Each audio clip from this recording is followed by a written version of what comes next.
Assalamu alaikum and hello all my dear viewers, welcome back to my channel. Today I have brought with you very delicious, tasty, weight loss, protein packed, highly nutritious salad recipe which is not only going to be delicious but is also super healthy for weight loss.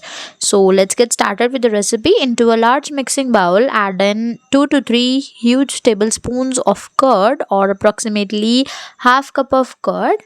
Here I'm going to use freshly homemade curd, and here I have 2 to 3 tablespoons of homemade paneer.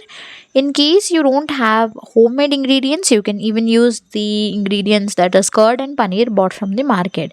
Now add in 1/4 teaspoon of red chili flakes, 1/4 teaspoon of oregano, 1/4 teaspoon of black pepper powder and half teaspoon of salt. Now whisk all these ingredients together to make a very delicious and very creamy topping.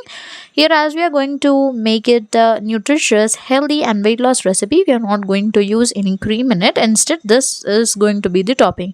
So here I have a few veggies. I have chopped them finely.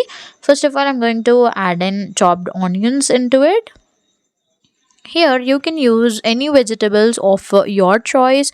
Here I have approximately 1/4 cup of chopped onions, 1/4 cup of chopped tomatoes, 1/4 cup of finely chopped cucumber, and 1/4 cup of grated carrot, and 1/4 cup of grated beetroot, and 1/4 cup of chopped capsicum.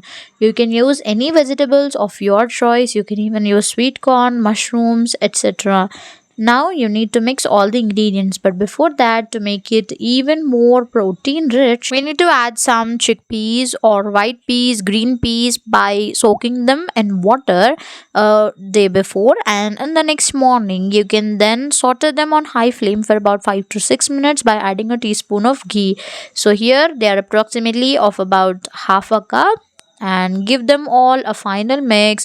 And here we go, our most delicious, nutritious and protein packed, very tasty salad is just ready. You can even call it a pink salad, which is protein rich. Do give it a try and let me know your experiences. Finally, top it with some coriander leaves. You can even serve it as a snack in lesser quantities or as a lunch in little larger quantity. So this was the recipe for today. In case you like my recipe, do hit a like button and subscribe for more such amazing recipes. Allah Hafiz.